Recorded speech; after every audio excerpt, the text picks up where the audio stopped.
ব্যর্থ হতে দেওয়া যাবে না অন্তর্বর্তীকালীন সরকারকে, তারেক রহমান।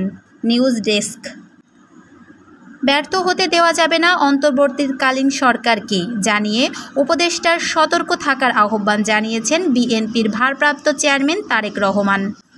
আন্তর্জাতিক গণতন্ত্র দিবস উপলক্ষে 17 সেপ্টেম্বর মঙ্গলবার বিকালে নয়াপল্টনে বিএনপির কেন্দ্রীয় কার্যালয়ের সামনে আয়োজিত সমাবেশে ভার্চুয়ালি যোগ দিয়ে তিনি এ আহ্বান জানান। প্রধান অতিথির বক্তব্যে তারেক রহমান বলেন, বাংলাদেশের মাফিয়া শাসন চালু করা হয়েছিল। দেশে বিদেশে পলাতক স্বৈরাচার বিনা ভোটের সরকারে পরিচিত হয়ে উঠেছিল।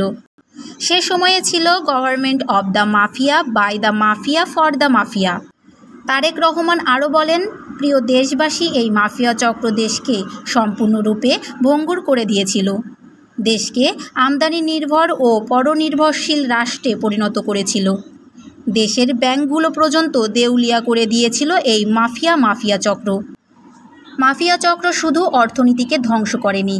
বিএনপির ভারপ্রাপ্ত চেয়ারম্যান বলেন, গত 1.5 দশকে দেশ থেকে 17 লাখ কোটি টাকারও বেশি টাকা বিদেশে পাচার করা হয়েছে এবং তারা দেশের বিচার ব্যবস্থাকেও ধ্বংস করে ফেলেছে। একটা দেশ কতটুকু সভ্য তা আইন শৃঙ্খলা বাহিনীর আচরণের ফুটে ওঠে। মাফিয়া চক্রের প্রধান দেশ ছেড়ে পালিয়ে গেলেও তাদের চক্রটি প্রশাসনে এখনও সক্রিয়। মন্তব্য করে তারেক রহমান বলেন, তারা ষড়যন্ত্রে লিপ্ত রয়েছে। সুতরাং অন্তর্বর্তী সরকারকে ব্যর্থ হতে দেওয়া যাবে না। জনগণকে তাদের পাশে থেকে সহযোগিতা করতে হবে, কিন্তু এই অন্তর্বর্তী সরকারকে জবাবদিহিমূলক হতে হবে। অন্তর্বর্তী সরকারকে বেশ কিছু সংস্কারের উদ্যোগ নিতে হবে। তারেক রহমান বলেন, গণ অভ্যুত্থান ছিল ব্যতিক্রম। ভোটার